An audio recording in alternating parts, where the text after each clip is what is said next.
So, a couple months ago, Nintendo finally showed off the Switch 2, along with a brand new Mario Kart game. And I think this game is going to completely shake up the formula in a way that we've never really seen before for the franchise. I mean, every Mario Kart game does something new, but I think this one will be especially groundbreaking, which has me really excited. My name is Grady, and today I'm going to get into why I think this. And I will be looking at some stuff from the trailer, but before I even do that, I kind of just want to talk about what I think Nintendo would want to be going for with this game. Like, what kind of Mario Kart game do they want to make? I think there's a very real argument that just from a business standpoint, they would really want to innovate with this game particularly, more than any other Mario Kart game ever made. The main thing to note here is I think it's going to be the main first-party launch title for the Switch 2. The reason I think this is because Nintendo usually likes to go for longer marketing cycles between announcing games and releasing them. And if you look at the Switch timeline, the Switch was announced in October 2016, had a presentation in January, and then released in March. And I think the Switch 2 is probably going to release in about June if we expect a similar timeline. You know, a couple months after the April Switch 2 Direct that's planned. So if it's releasing in June, I don't think they're going to announce a game in April that's going to immediately be coming 2 months later to be the main launch title for the system. Since Mario Kart is the only Switch 2 game we've already seen, I think it's going to be the main launch title. And even if I'm wrong about that, it'll at least be an early title for the system, like within the first 6 months or so. Because of this, I think that they want the game to be a big system seller to convince people to buy the console. And I think past Mario Karts probably did this in a few different ways. I think one reason is the new course gimmicks, like anti-gravity, gliding, or whatever. But honestly, I think those are probably more of a minor factor. I think, like, the real reason people buy a new game is because they're bored of the old one, right? They're bored of the tracks. They want new tracks to play on. Another thing would be improved graphics or visuals. They see the new game, it looks a lot prettier than the old game, especially when Mario Kart 8 first came out, right? And then the last reason would be people who have never owned a Mario Kart game or haven't in a really long time. The last one they got was for a really old system or something. And I guess an extension of that would be people who do own a previous Mario Kart game, but it isn't portable, and the new one is. So portability, of course, is a factor too.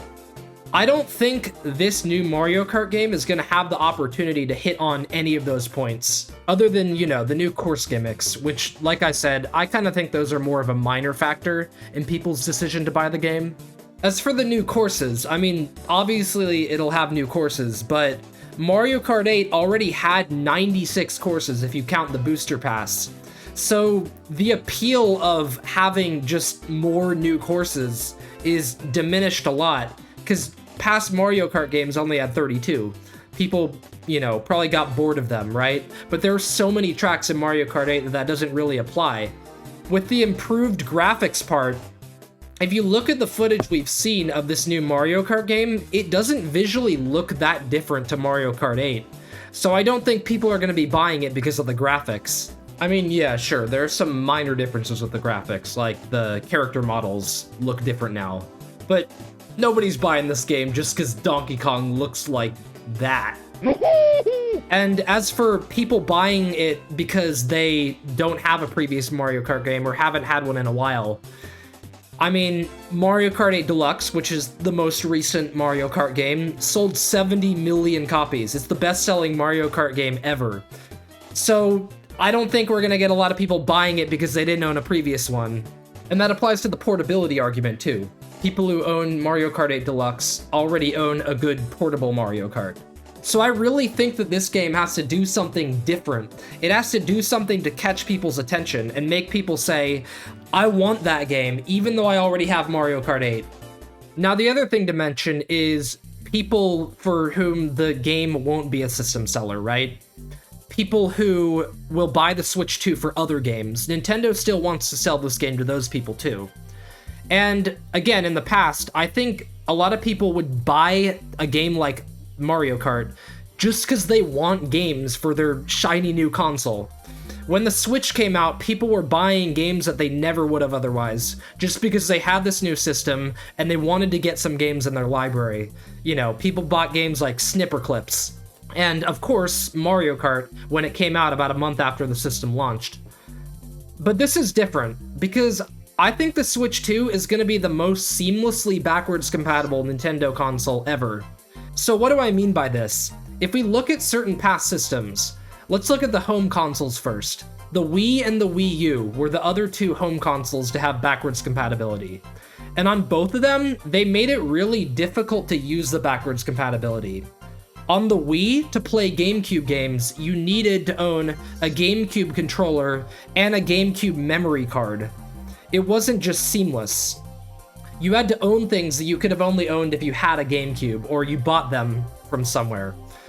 The Wii U, to play a Wii game, you had to boot the console into like a Wii mode. It basically emulated a Wii. It was a completely separate menu, and you had to have Wii controllers. Same thing. Now with the handheld systems, it was at least a little bit more seamless than that. You know, you didn't need a different controller or anything. But it was always obvious that you were playing a game with backwards compatibility. Like, the aspect ratio would be different, or if you were playing a GBA game on the DS, it wouldn't use the lower screen at all. If you were playing a DS game on the 3DS, it wouldn't use the 3D capability. I guess that doesn't matter on a 2DS. But either way, you'd be able to tell that the graphics were from an older system too. Also, games from the older system weren't available digitally, while the ones from the new system were. If you went onto the 3DS eShop, obviously you can't buy DS games there. And you can't buy Wii games on the Wii U eShop. Games would display differently on the home menu too. It would be obvious that it was an old game, just from looking at the icon on the home screen. Like on the 3DS, it would have a 3D icon if it was a 3DS game, but it would just show the icon flat 2D if it was a DS game. So for all these reasons, the games that you could play via backwards compatibility, they didn't really feel like part of the collection for the new system, so to speak. It felt like you were playing the last generation's games. But I don't think the Switch 2 is going to be like this, because it'll have the exact same controller format, obviously. So it won't be like the Wii and Wii U where you need to own a controller from the last generation. It'll have the same aspect ratio, you know, widescreen is standardized now, that's not changing. And the graphics are going to look pretty similar between Switch and Switch 2 games. Also, the eShop will probably all be integrated. You'll log into one eShop and you'll be able to browse Switch 2 and Switch 1 games in the same place. So, because of all these things, those 70 million Mario Kart 8 Deluxe owners are going to feel like they already have a Mario Kart game in their collection for the Switch 2. So again, that's why I think this game really needs to innovate, because people aren't just going to buy it because they want a new game for their new console. Okay, so now that we've established why I think Nintendo wants to do something completely different with this game, let's actually look at the trailer and see what we can observe. First, I want to give thanks to my friends Bronze Space Comet and Placid Mink for helping me with this analysis and noticing some things. So the first thing I want to point out is the track title. If you look at the finish line, it says Mario Bros. Circuit, which sort of suggests that it's a basic track, that it's like this game's Mario Circuit. I think they're probably not going to do a generic Mario Circuit, because, again, I think they want to innovate and do something a bit different.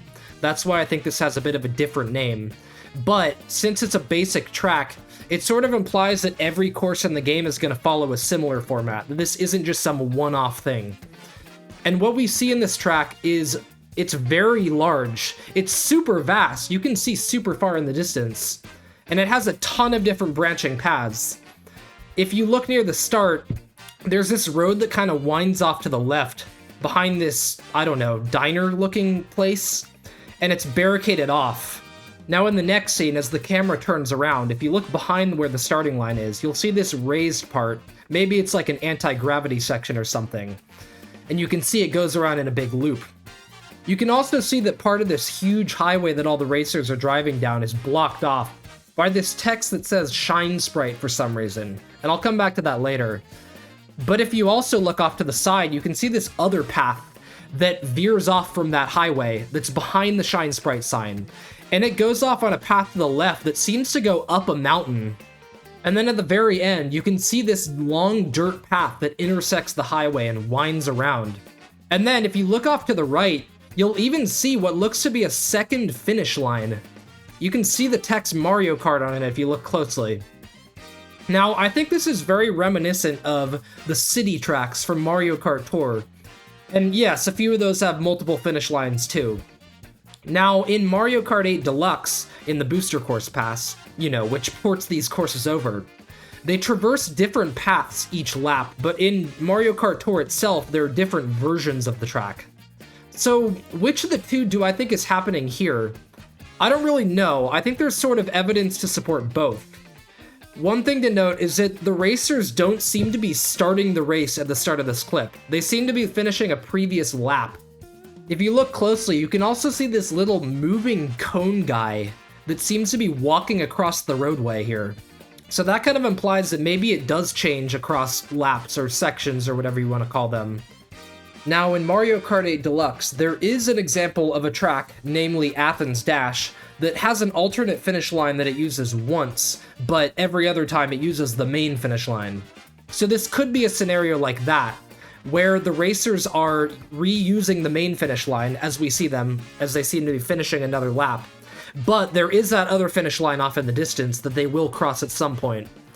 But there's another thing I want to point out that kind of implies different versions. If you look around the track, you'll see a lot of different light sources that seem unused. There are these street lamps along the highway, and then there are these huge floodlights that you can see at the start. And if you look at a bunch of the signage, like on the diner, there's a bunch of neon lighting that's completely turned off.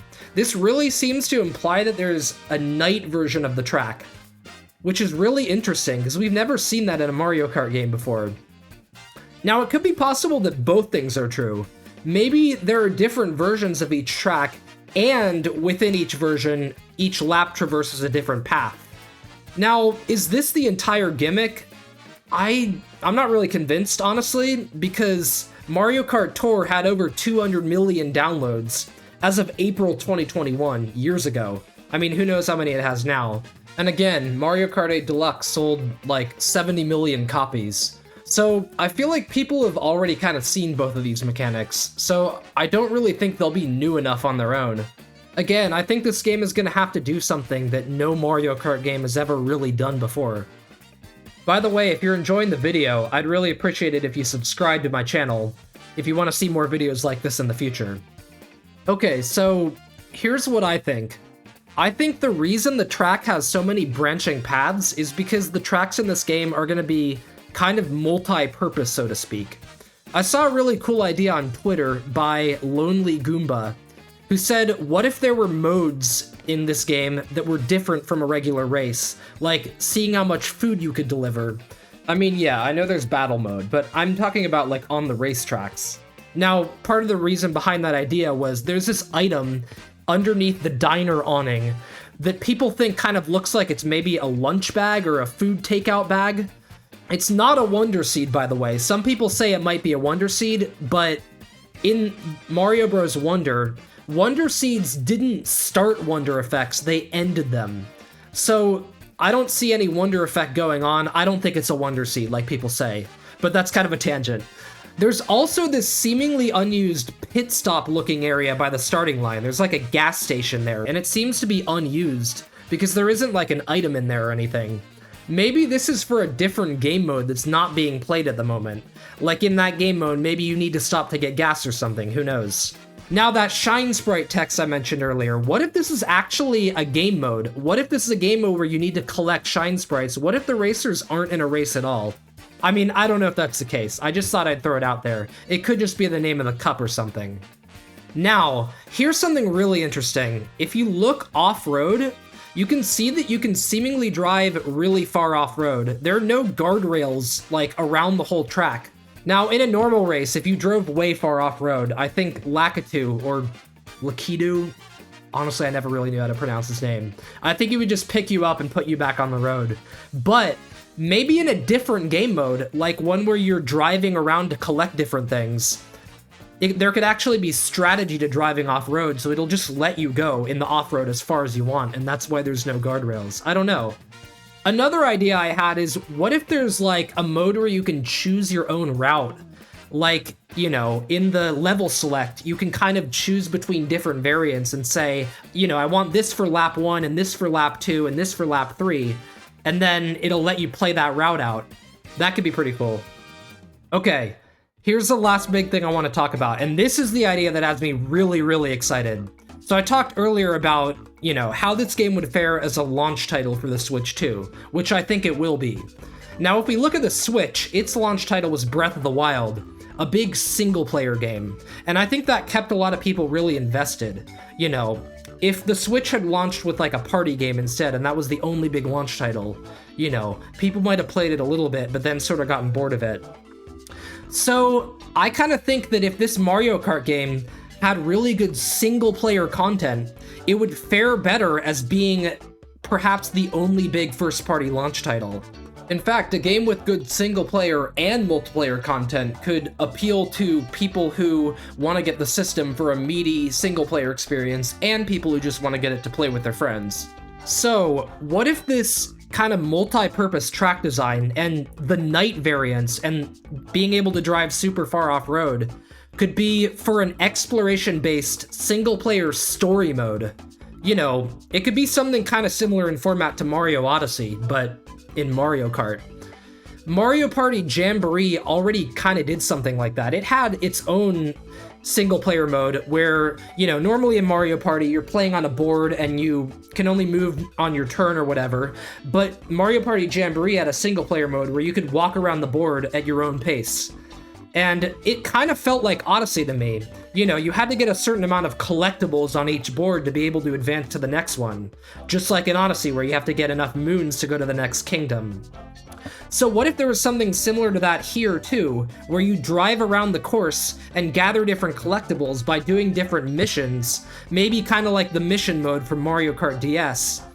And then there's progression from map to map, and the night variant could be like it is in Odyssey 2, where, okay, not Odyssey 2, Super Mario Odyssey 2, like what it is in Odyssey as well, where it has night versions of the kingdom that are for different story beats. It could be something like that too, where maybe you have to fight a boss and then that turns it from night mode to day mode.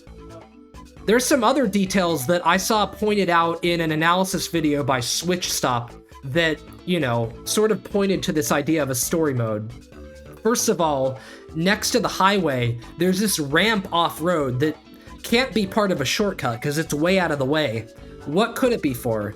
Well, you know, maybe there could be a collectible that you have to launch off the ramp to get.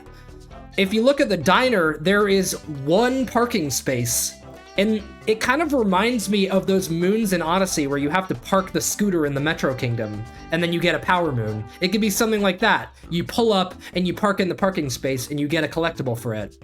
Another one is the fact that this diner-looking building near the starting line has stairs that look like you can maybe drive up to the top of it.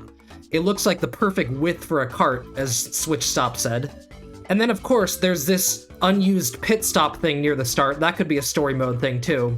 And there's also this path behind the diner for some reason that you would never use in a race. That could also be a story mode thing. Maybe there's a hidden collectible back there or something.